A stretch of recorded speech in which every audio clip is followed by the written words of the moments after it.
I'm willing to pray. Okay? Then a few months later, I had a dream. I was walking down the street. And in the dream, I'm walking down the street, and the Lord spoke to me in the dream and said, turn left. And I turned.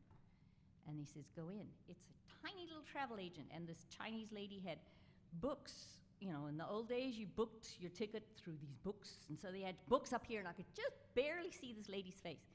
And so I walked into the travel agent, and I said, I need a ticket to Johannesburg, South Africa. And I woke up. That was like drama. I am going back to Africa. So I woke up, and I said, okay, Lord, obviously I'm going. But I was the head of the ministry. I had to hand over all my responsibilities. I was still teaching at the university. I had to hand over that. So I said, well, Lord, I'll go as soon as we can get organized. And so my dad was still in Africa, and my grandfather had passed away already. And so I called him, and I said, I'm coming back. I'll be there in July. And he said, oh, you're coming back to Africa? Yes, I'm coming back to Africa. He says, oh, I've been praying about that. I was wondering when it would happen. So I moved back to Africa, having no idea what I was going to do. Having been so embedded in Asia and the Chinese communities and the restoration of people's lives from the street, from addictions, from prostitution, from all these things, you become absorbed in a kind of a world.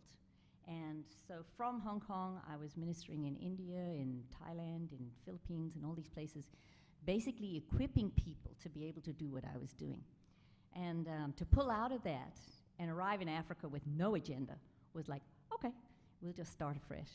And I worked, I established the Swaziland Christian Health Association as soon as I arrived, bringing all the mission clinics and hospitals together so that we could work as a unit and be more effective. So that was the beginning of the epidemic, because it became so serious in our country.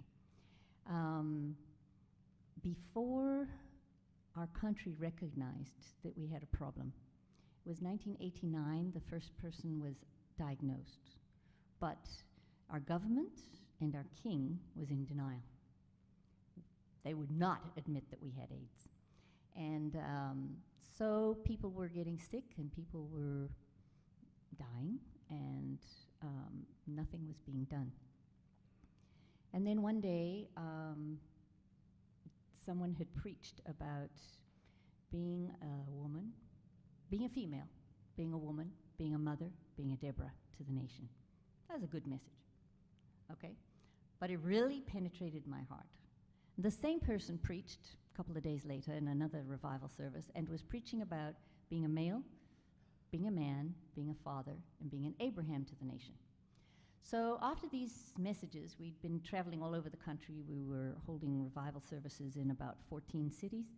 And at the end of that, closed up the conferences, and then I said, okay, Lord, I'm going to fast for 7 days to understand what are you saying about female, check, I'm one. Woman, check, I'm one. Mother, I fostered many kids in the natural. I have raised many kids in the spiritual. Deborah? Yeah.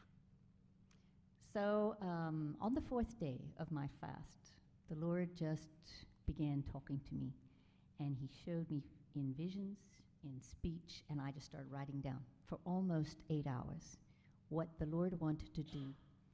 He said there was a flood coming of disease, destruction, and death. And he wanted to raise up a standard in the flood.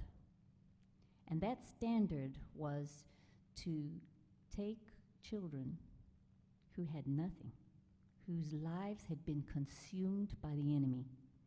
Consumed. They lost everything. Lost mother, father, identity, security, inheritance. And those children he would take out of the mouth of the enemy and put them into my hand. And that these children would be raised up as biblical leaders. That is the short version of a long story. So I'm taking the short version.